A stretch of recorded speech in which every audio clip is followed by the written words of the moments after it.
Begitu gue lagi cari makan siang, itu ada tim balap dari Honda, bajunya merah-merah, bule-bule gitu. Bawa mobil sendiri, Avanza, kayaknya lagi nyari-nyari sesuatu dan akhirnya berhenti di counter HP persis tempat gue makan nasi Padang. Dan Nyari dia, apa mereka? gue cepet nyamperin, kepo gitu kan, apa sih ini mereka ngapain sih ke counter HP di hari H menonton, itu orang-orang tuh natis banget, itu motornya toprak, sampai pas toprak lo toprak, udah kayak manggil bang toprak bang, udah kayak gitu sih. Selamat pagi, selamat siang, selamat sore, selamat malam. Gua Wilson Purba. Gua Muhammad Gibran. Gua Bram Herlambang.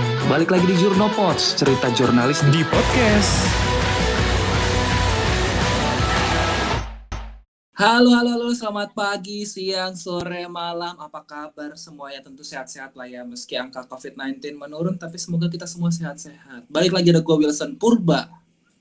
Dan gue Bram Herlambang. Kali ini kita nge-hostnya berdua lagi. Wah, gue kangen banget. Karena minggu kemarin tidak ada lu, Con. Dan ini langsung ya. Jadi habis opening, kita sudah ada satu rekan kita yang bergabung. Dan ini akan jadi narasumber utama karena kita akan membahas Mandalika. Hai, Albi Pratama.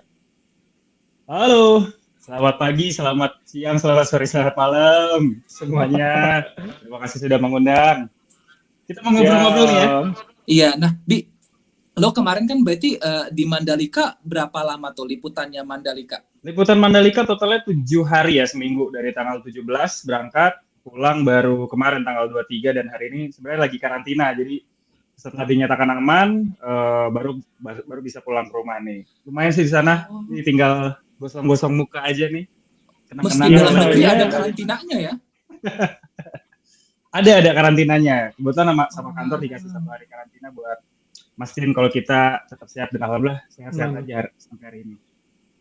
Biasanya kalau gosong dan terpapar matahari itu tinggal ngelupas-ngelupasnya aja, Bi.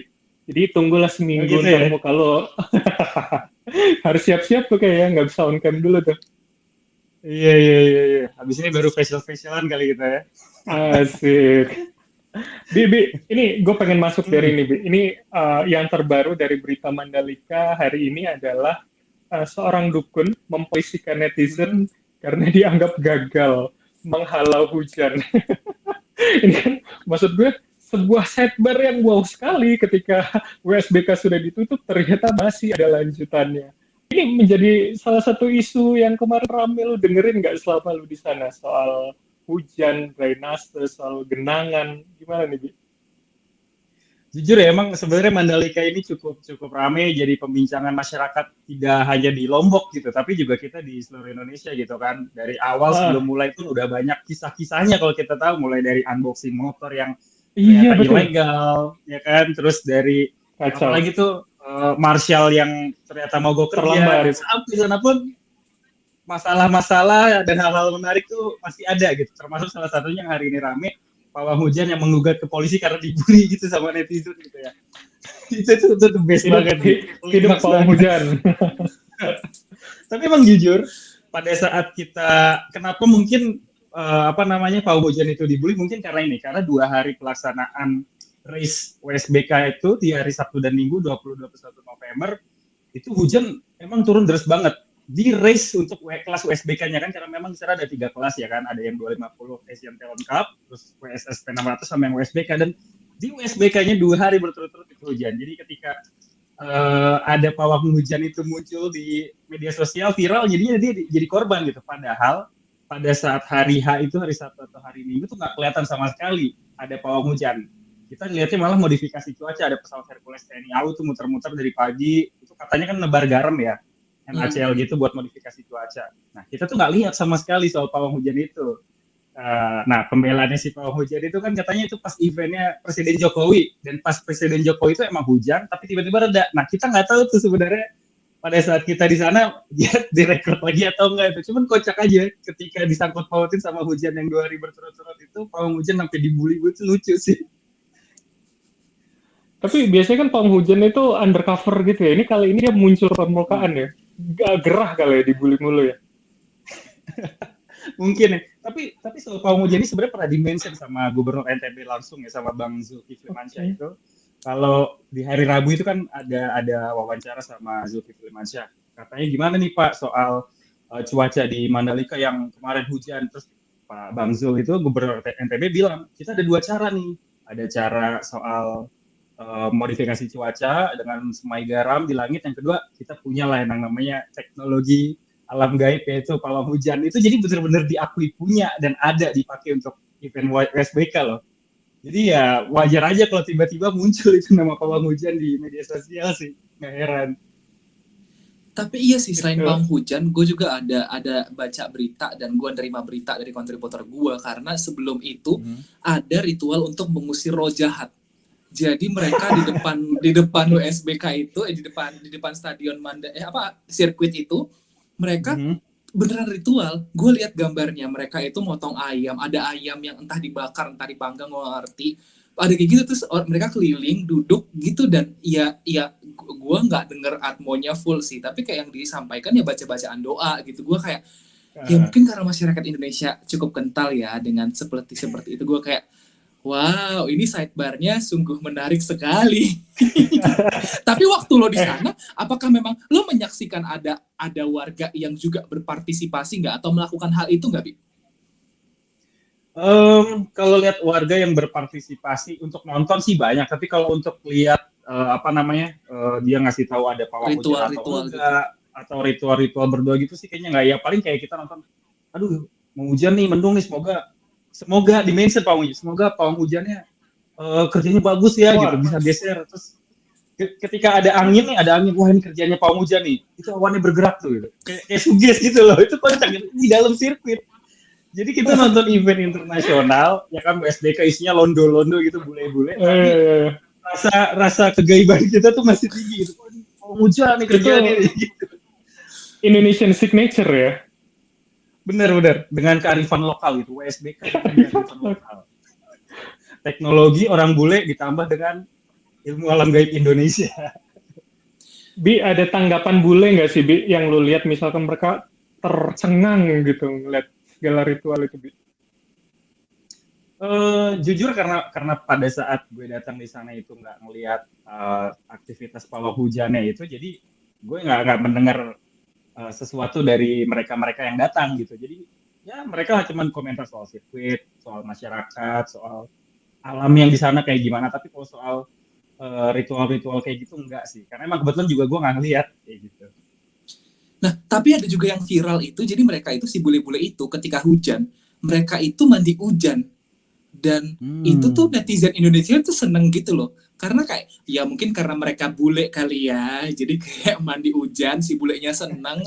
Terus netizen Indonesia juga kayak, wah, jadi kayak di satu sisi mereka menghujat si pawang hujan, tapi ketika ngeliat postingan si bule-bule yang mandi hujan, mereka senang. Jadi gue kayak kadang mikir juga, ini netizen Indonesia nih subjektif banget ngeliat orangnya, ngeliat kontennya. Jadi kayak mereka akan menghujat yang nggak disuka, yang memuji yang disuka. Ya kan, gue kayak jadi bingung tuh. Tapi kalau misalnya di sana pas hujan-hujan itu si bule-bulenya kan kesel nggak sih, Bi? Karena kan berarti kan ketunda kan jadi balapannya, atau nggak maksimal karena kan lintasannya jadi lebih licin kan. Apa tanggapan mereka tuh waktu itu jadi kayak gitu? Ya, gue mau komentarin dulu soal tadi viral bule-bule yang mandi. Itu emang ya antara pawang hujan yang tadinya dibully terus ngeliat bule-bule atau pembalapnya mandi, itu sebenarnya nggak ada kaitannya gitu ya. Hujan aja dan pawang hujan juga momen yang lain gitu ya kan. Tapi emang kenapa mereka hujan-hujanan itu karena 2 hari sebelumnya, terutama pas gue sampai itu tanggal 17 sampai tanggal 19 hari Jumat, itu kan hari perdana mereka tes sirkuit dulu tuh, pengenalan sirkuit. Itu panas banget, asli panas banget. Dan kulit gue menghitaminya di hari-hari itu gitu. Dari pagi sampai sore itu panasnya luar biasa, sampai gue cek Instagramnya beberapa rider tuh kayak yang juara dunia Toprak Razgat Leoglu, ini juga namanya viral di Indonesia.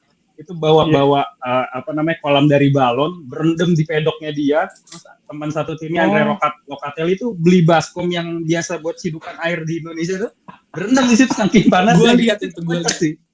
Lihat ya kan? Iya, kocak banget sih. Lucu banget. Nah, terus soal apa tadi yang terakhir pertanyaannya, lupa gue. Mandi hujan. Ya, soal mandi hujan itu emang karena ini sambil kita menunggu Albi kembali, ini maksud gue menjadi salah satu hal yang cukup menarik ya, karena aku menghilang barusan. Aku kembali. Bi, lo nggak ngapa-ngapain kan? Waktu lo cabut dari Mandalika itu lo tidak berbuat aneh-aneh kan? Untungnya enggak. Oh iya. Bi, lo pulang ke rumah udah mandi kan, Bi? Baju udah ganti semua kan? Udah mandi. Harus Nggak ada yang nempel harus kan? gue mandi kembang juga. Kita curiga sinyalnya putus karena ada sabotase yang nggak suka yang kita omongin gitu loh. Oh gitu ya. Iya. Aduh, ada yang nempel boy. Agak serem ya, gimana Mandalika mistis. Aduh. Lanjut. Tadi yang soal Lanjut mandi Bi, hujan. soal bule mandi hujan. Oh iya, soal bule mandi itu emang pengakuan dari mereka sendiri di media sosialnya dan juga beberapa tim balap bilang emang karena mereka tuh beberapa hari sebelumnya itu kepanasan karena kan cuaca itu panas banget, emang lebih panas dari Jakarta jujur. Lebih panas dari Jakarta, ditambah lagi motor mereka juga kan mesinnya mesin cc gede, panas gitu ya ke paha, ke betis itu panas dan mereka juga pakai jaket kulit yang super tebel gitu. Jadi wajar ketika mereka menemukan oase di hari tersebut hujan tiba-tiba dan akhirnya mereka merayakan dengan ritual mandi hujan itu. Gitu sih. Tapi unik ya buat kita secara langsung lihat bule-bule ataupun pembalap terkenal gitu mandi hujan tiba-tiba tuh senang sih kita ngeliatnya sih. Iya kan, enggak, tapi kan padahal itu kan mandi hujan kan sebenarnya hal yang biasa kita lakukan ketika bocah ataupun mungkin ketika tua yang kayak pengen aja gitu mandi hujan. Tapi kan kayak karena ini bule kan, jadi kayak dipuji. Coba kalau misalnya itu orang lokal kayak ya udahlah ya gitu kan. Jadi kayak subjektif Pasti sekali. dibilang norak kali ya. Iya. Iya. Udah bule pembalap nih kan buat yang kenal tuh wow gitu something good gitu, something unique gitu. Iya. Yang biasa lihat di TV. Betul. Bi, tapi ada ini nggak sih, Bi, klarifikasi gitu, misalkan dari panitia atau dari pemerintah provinsi setempat, NTB terutama, soal kesiapan dari itu tadi, Bi. Kan pasti ini menjadi kritik juga kan, soal drainase, yang dianggap pasti kurang layak, kenapa bisa ada tergenang di situ. Walaupun kita tidak menyalahkan hujan ya, pada saat itu yang lo bilang hari ketiga, deres banget. Oke, jadi gue punya tiga pandangan soal hujan ini dan juga lingkungan di sirkuit Mandalika. Yang pertama untuk sirkuitnya sendiri sih pada saat hujan itu sangat bagus gitu. Membuktikan bahwa stone mastic aspal yang dipakai di sirkuit Mandalika yang juga dinobatkan sebagai salah satu aspal terbaik di dunia itu bekerja dengan baik. Hujan selesai 15 menit sampai 30 menit itu air benar-benar menyerap, keserap sama aspalnya juga. Kayak gitu dan kering, makanya di hari kedua, race kedua itu tetap bisa dilakukan dengan kondisi wet race gitu ya. Jadi kalau soal sirkuitnya, main sirkuitnya nggak ada masalah sama sekali. Yang jadi masalah itu adalah di sekitar sirkuit, di arena penonton, lalu di area masuknya itu becek parah banget. Tapi memang kalau dari pandangan gue, ketika gue pertama kali datang ke kawasan Mandalika itu memang kayak beda sih, sirkuit itu udah jadi 100%. Tapi kawasan ekonomi khusus Mandalika itu masih dalam tahap pembangunan, jadi benar-benar kayak ya entah ya dipaksakan atau tidak, tapi memang kawasan itu masih dalam pembangunan, jadi wajar ketika becek karena masih ada pengurukan eskavator, ada yang mau bikin villa, ada yang mau bikin golf course gitu kan, jadinya wajar ketika becek dan ini juga diakui sama Pemprov NTB sendiri pada saat gue coba buat wawancara beliau bilang ya memang di awal pergelarannya ini mengakui masih banyak kekurangan kayak gitu, di antaranya adalah pembangunan yang masih belum selesai. Itu kalau nggak salah pembangunan kawasan ekonomi khusus Mandalika itu saat ini masih kurang dari 50%, bisa dibilang sekitar 20% dan itu punya target selesai sekitar 3 sampai 5 tahun yang akan datang gitu. Itu pun baru di kawasan panjang ya, khususnya belum sama aksesnya ya panjang. Jadi dengan adanya statement tersebut ya oke lah kita jadi fine, wajar kalau misalnya becek-becek itu terjadi gitu. Jadi kita anggap aja ini lagi-lagi nonton WSBK acara internasional dengan kearifan lokal. Udah ada pawang hujan, becek-becekan dan lain sebagainya itu. Tukang cilok juga ada di pinggiran sirkuit, men. Gue beli jujur. Tapi itu kan penyelamat hidup kita ya sebagai wartawan, kayak kakak cilok, kangkang kopi itu di saat kita bingung mau makan apa, ada mereka gitu. Jadi kayak kita ya thank God juga. Tapi sebenarnya berarti meskipun secara kawasan ekonomi belum terbangun rapi, tapi seenggaknya lumayan membantu lah ya, lumayan membantu warga yang di sana lah ya event WSBK itu. Benar. Jadi yang kemarin digembor-gemborin sama pemerintah daerah, sama pemerintah pusat soal akan menstimulus ekonomi Pulau Lombok tuh memang kelihatan sih di sekitar kawasan sirkuit ya, mulai ada pedagang kopi dadakan, tukang cilok yang tadinya di hari pertama datang cuma kayak 3-4 sepeda, tiba-tiba di hari H itu bisa sampai 15 tukang cilok, itu benar-benar mempengaruhi sih. Emang mempengaruhi. Beda-beda nggak sausnya, Bi? Sausnya mungkin beda-beda ya, ada yang kalau gue jelasin nih ciloknya macam-macam rasanya sih. Ada yang isi cabai, isinya udang segala macam, itu kayaknya Oh, wow. modifikasi biar cocok sama lidah bule-bule. bahkan ada ibu-ibu penjual songket yang ngaku baru belajar bahasa Inggris 1 bulan terakhir karena udah dapat info mau ada USBK, dan ketika diajak ngobrol ya Inggrisnya masih belajar gitu ya, tapi udah oke Iya, gitu. iya. Kenapa mau belajar bahasa Inggris? Wow. Karena kan mau banyak pembalap bule mas kesini katanya gitu. Mereka Wah, mengaku udah Upgrade mempersiapkan skill itu juga semua. ya, orang sekitar ya. Iya, benar banget. Itu unik sih. gue beneran tepuk unik. tangan sih. Iya, berarti mereka kan ada kemauan kan mengupgrade skill dan juga mengupgrade produk mereka, mungkin jadi kayak shrimp cilok gitu yang kayak apa tuh, kayak cilok upgrade Atau- gitu kan. Kayak Cheese cilok yang ada keju iya dalamnya. kan? Iya, wah. Itu kayaknya harus Seneng deh diusulkan kayaknya. sama kita ya Ada buat event itu. bule-bule itu ya. Iya, Tapi sekali. secara ini tempatnya memang sudah layak, Abi. Misalkan kita bicara soal zona ekonomi khususnya ya. Karena kalau gue lihat salah satu liputan lu dan juga banyak liputan lainnya di media lainnya, itu kayaknya tempatnya juga masih yang tanah, masih yang gedek bambu gitu loh. Atau itu beda tempat sih, Bi, sebetulnya?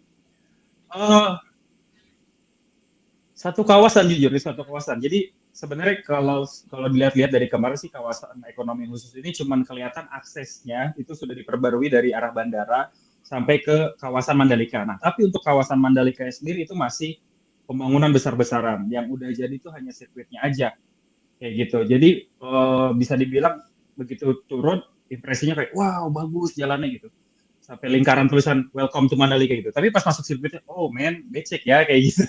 Kelihatan banget jomplangnya sih, tapi kalau misalnya dibandingkan dengan Nusa Dua Bali, karena kan pemerintah selalu membandingkan dengan Nusa Dua Bali, karena kebetulan kan yang garap BUMN di TDC kan, dan selalu bilang kita sudah berpengalaman membangun Nusa Dua Bali dari tahun 78, dan kita akhirnya berhasil. Nah, kalau misalnya mau dibandingkan antara Nusa Dua sekarang dengan Mandalika saat ini, masih jauh sih, masih jauh banget. Tapi kalau lihat dari master plan-nya sih, gue percaya ini bisa terrealisasi dengan baik kalau misalnya semuanya dilakukan sesuai dengan prosedur ya, kayak gitu. Ya 5 tahun mendatang lah, mudah-mudahan udah mulai kelihatan gitu. Dan gue kayaknya percaya deh masyarakatnya itu kayak akan siap gitu loh, karena kayak tadi yang gue denger kayak mereka mau belajar bahasa Inggris, seenggaknya mau ngupgrade produknya mereka, dan mereka itu yang kayak menyiapkan rumah mereka untuk penginapan kan, karena kan mereka tahu tuh hotel penuh kan, terus habis itu akhirnya mereka siapin rumahnya untuk disewakan kan ke warga lokal ataupun yang wisatawan yang mau nonton lah gitu. Itu tuh mereka nyewain rumah, terus mereka tinggal di mana, Bi? Yang tinggal itu mereka nginep di rumah keluarganya gitu tuh kemana gitu? Kalau mereka nyewain rumahnya untuk penonton. Soal itu jujur gue juga dengar, dan bahkan ada salah satu jurnalis teman-teman kita sendiri yang datang tuh telat gitu ya, dalam arti di hari pertama penyelenggaraan mereka baru datang dan nggak kebagian hotel, nggak kebagian penginapan. Dan ketika gue tanya, bro tinggal di mana? Alhamdulillah nih Bi, dapat rumah warga. Oh ada ya rumah warga? Ada nih rumah warga, kata gitu. Nah, dan dia menceritakan gitu kalau warganya tetap tinggal di situ, tapi kamar-kamarnya itu disewa-sewain dengan harga yang ternyata juga tinggi gitu. Asumsi mereka kayak ya mungkin semalam 150.000, 200.000 gitu, tapi ternyata bisa sampai 400.000, 500.000 gitu. Sedangkan penginapan gue itu homestay gue 600.000. Jadi harganya tuh 200.000 buat rumah warga sama homestay itu kayak cukup dekat ya. Jadi kayak gue bersyukur juga nih dapat homestay gitu kan. Nah tapi benar. Mungkin ya itu salah satu dampak ekonomi yang dihasilkan dari event WSBK yang mulai dari pedagang kuliner yang tiba-tiba banyak, terus mereka upgrade skill bahasa Inggris sampai rumah warga menjadikan rumahnya sendiri itu sebagai penginapan buat tamu-tamu ataupun pekerja-pekerja yang datang ke Mandalika buat event tersebut. Itu tuh menarik sih sebenarnya. Jadi sidebar tersendiri ya. Bi, ini ngomongin soal rumah warga nih, Bi. Gue juga melihat bahwa di salah satu berita online itu menyebut masih ada pemukiman warga yang katanya dikelilingi sama si lintasannya itu. Benar nggak sih? Dan gimana kondisinya, Bi, waktu lu lihat di sana, Bi? Benar. Itu juga diakui sama pemerintah ya diakui sama pemerintah NTB yang bilang kalau ada sekitar 60 kakak yang masih tinggal di dalam kawasan sirkuit. Jadi lintasan ya, 4,3 kilometer itu keliling, di tengah-tengahnya masih ada sekitar 60 kakak dan masih ada rumahnya gitu. Nah, tapi sayangnya kita nggak bisa masuk karena itu masuk restricted area dan warga yang tinggal di situ pun pakai gelang khusus untuk bisa masuk.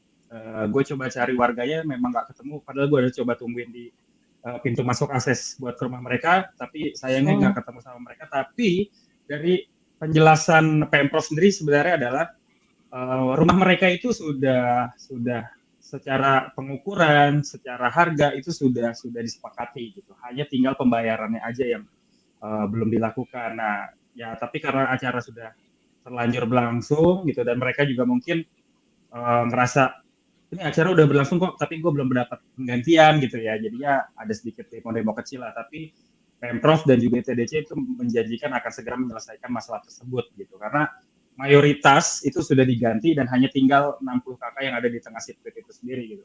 Nah, cuman Menunggu ketika gue coba direlokasi ya ambil berarti. lewat drone, ya mereka lebih tepatnya sih mereka diganti untung. Itu kalau nggak salah sekitar 75 juta per 1 hektar ya, per 100 meter persegi berarti ya. Dan mereka akan membeli rumah di kawasan luar Mandalika kayak gitu. Ya ada relokasi sih jatuhnya kayak gitu. Gue coba terbang pakai drone, ngeliat ada sih rumahnya, tapi gue nggak ngeliat ada aktivitas masyarakat yang di luarnya gitu, belum melihat sih. Tapi rumahnya ada, kelihatan banget. Bi, waktu lo nonton waktu lo liputan di sana, kan gue sempat lihat juga ada warga yang naik pohon untuk nonton.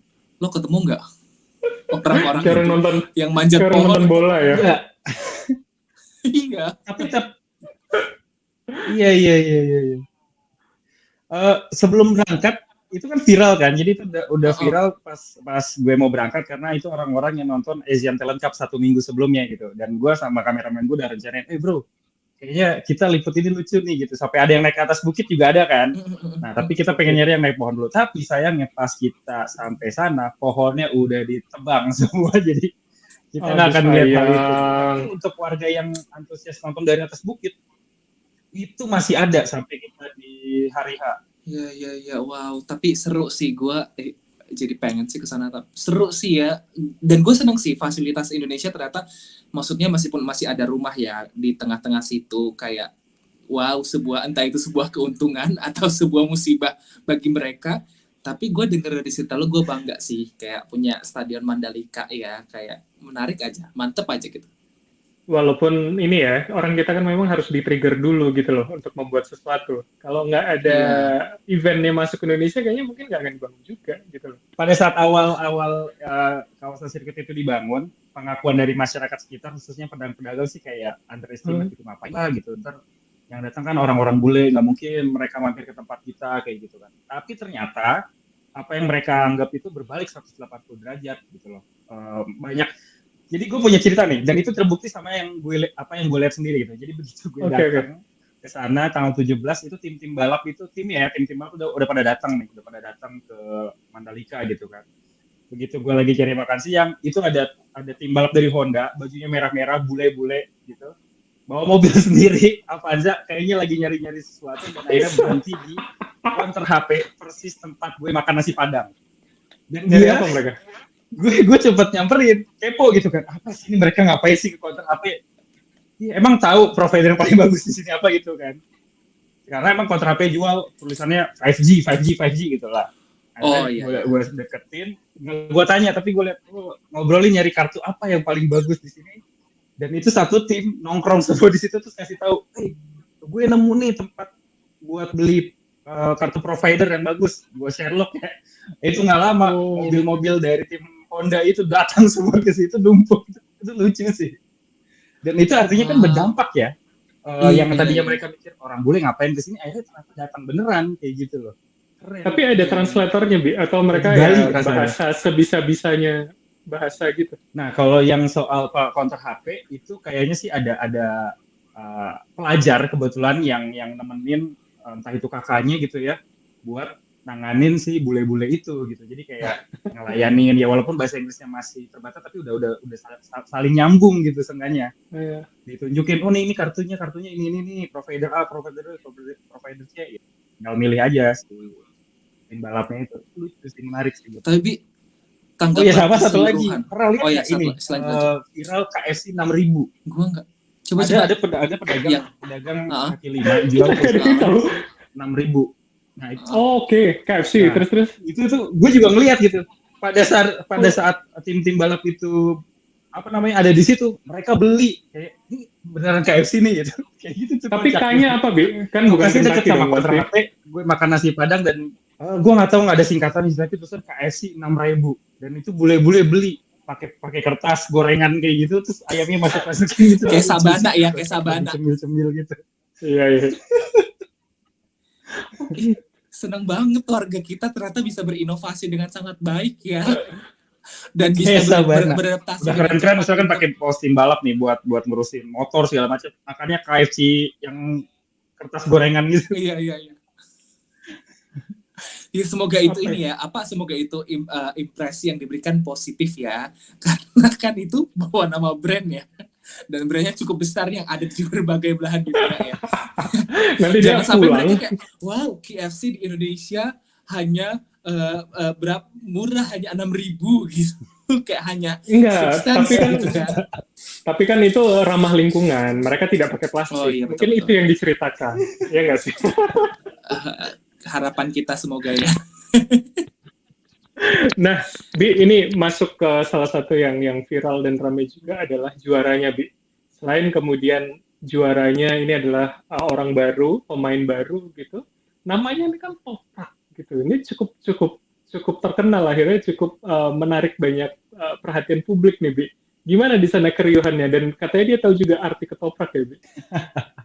Iya, sebenarnya apa yang dirasakan atau yang dinilai sama netizen kita soal nama dari pembalap Superbike itu emang ramai banget ya. Tapi itu juga yang gue rasakan ketika pertama kali gue melihat Toprak di World Superbike dari 2018 gitu. Emang jujur gue ngikutin Superbike MotoGP itu gue ngikutin dan apa yang gue dapat di 2018 itu ternyata terasa sama mereka yang akhirnya baru nonton di 2021. Nama kok Toprak gitu ya, kayak makanan gitu kan. Dan ketika di sirkuit di hari H menonton itu orang-orang tuh notice banget itu motornya Toprak sampai pas Toprak lo Toprak udah kayak manggil bang Toprak bang udah kayak gitu. Dia orang Turki kan jadi emang namanya dia orang Turki dan namanya emang Toprak gitu, Toprak Razgatlioglu gitu. Dan gue kebetulan salah satu yang pengen gue pamerin, gue satu pesawat sama nih orang dan juga tim balapnya dari Jakarta sampai ke Mandalika gitu. Awalnya gue nggak yakin karena kan biasa kita ngeliat di TV gitu ya, dan dia pakai masker. Ini Toprak bukannya gitu. Begitu turun, dia lepas masker, wah ini Toprak. Gue langsung bilang ke kameramen gue, Robi namanya, ayo kita ambil gitu. Tapi bener nggak itu gitu? Gue nggak yakin sih. Tar dulu ya, pastiin dulu. Terus pas lihat, kita langsung googling, wah itu Toprak. Langsung kita hajar wawancara pas lagi ngambil bagasi gitu. Jadi dia sambil nunggu bagasi, gue tanya aja. Boleh wawancara gitu. Terus dia juga sebenarnya Inggrisnya juga sama kayak gue lah. Inggris aneh-aneh gitu lah, belangsakan lah. Tapi dia bisa jawab dengan baik dan dia menjual keislamannya kepada orang Indonesia karena dia tahu di Indonesia mayoritas Muslim gitu kan. Jadi I am Muslim, I'm very relate with Indonesian people. Gitu. Asik. Dan seketika itu tayang, followers dia tuh kalau gue perhatiin nambah bisa sampai sekitar 100-200 ribu itu followers di Instagramnya. Hidup Dan orang notice sama dia semua. Dan isengnya ada cerita lagi dari isengnya ada wartawan yang datang di press conference WSBK iseng nanya sudah tahu ketoprak gitu. Dijawab sama Toprak, ya I know katanya gitu. I know ketoprak katanya. Dan gue akan coba suatu saat nanti gitu karena banyak yang nulis, banyak yang kirim gambarnya dan namanya sama nama gue gitu. Tapi dia tahu itu makanan ya, Bi ya? Itu kocak sih. Iseng-isengnya ada yang nanya kayak gitu. Tapi dia tahu itu makanan ya, Bi ya? Tahu. Dia tahu itu makanan. Ih, seru banget sih, parah. Gue jadi pengen DLK, liputan-liputan kayak gitu. Jangan-jangan nanti lo kemana, misalkan lo misalkan ke Gabon, ada nama makanan Wilson mungkin di sana kali ya? Oh iya. Gue sih berharap ada ya. Jadi kayak gue liputan ke sana, tapi gue yang diliput karena nama gue sama. Tetap self-center ya.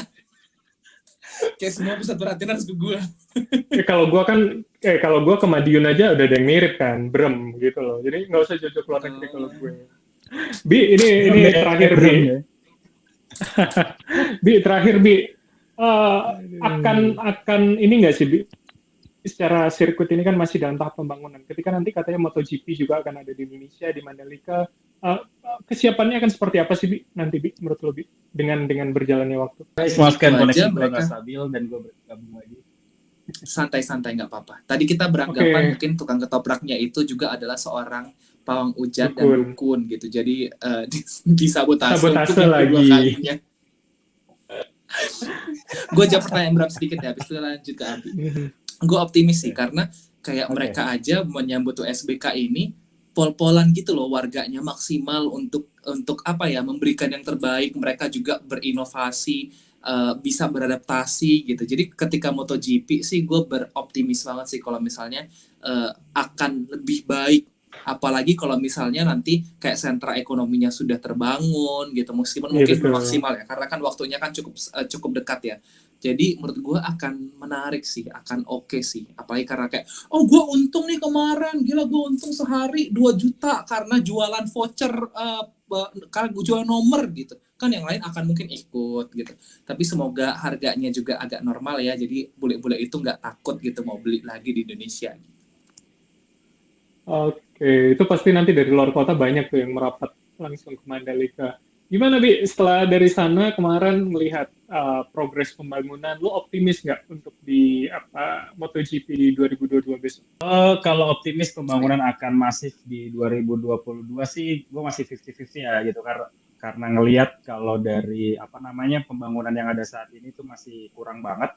Hanya tersisa berarti Desember, Januari, Februari, eventnya Maret, 4 bulan gitu. Kayaknya akan ada perubahan tapi kayaknya nggak signifikan gitu. Tapi untuk kesiapan mereka, gue tetap optimis ya, karena kalau dari apa yang gue baca, apa yang gue dengar dan gue dapat jawaban dari pemerintah pusat dan daerah untuk event MotoGP 2022 nanti di bulan Maret itu akan lebih bergengsi gitu kan, orang-orang akan jauh lebih kenal dan persiapan mereka juga harus lebih matang.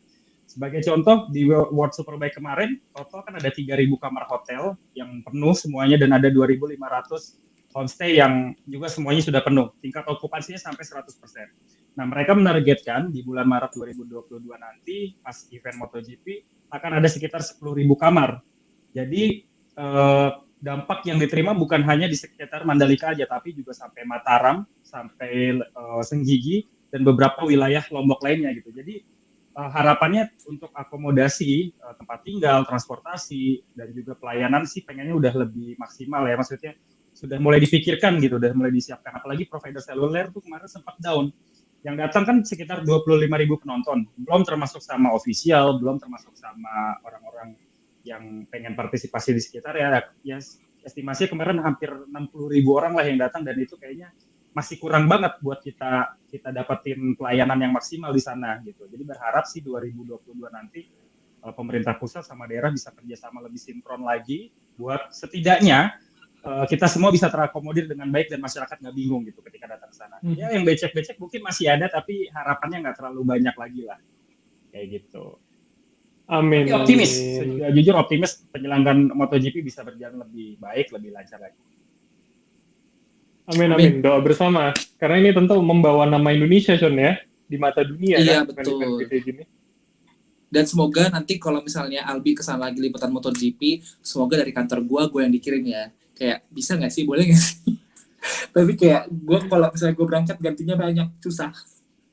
Tapi tetap gue pengen berangkat ke sana. Semoga ya. Doakan gue, guys. Gue akan lobby-lobby dari Ayolah, sekarang. berangkat kita Masih bareng-bareng. ada waktu 4 bulan untuk lobby-lobby. Amin. Nanti ceritakan ke gue bagaimana rasa cilok khas Mandalika ya. Amin.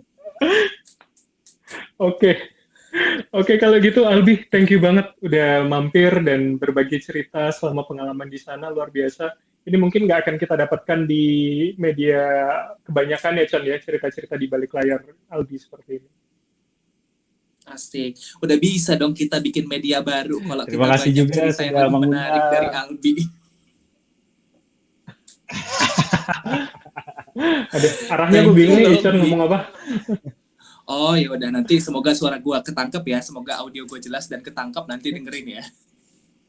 Oke, kalau Thank Gimana you Albi. kalau Makasih begitu, banget atas Terima kasih banyak Om Bram, infonya. terima kasih banyak Om Yuswan untuk bincang-bincang menyenangkannya. Iya, seru banget. Jadi Jangan kayak kita bosan-bosan ada ya. motivasi Siap. dan optimis ya sama warga kita yang ternyata sambutannya luar biasa untuk WSBK kemarin. Oke, dan semoga nanti di event berikutnya Albi bisa cerita lagi ke kita.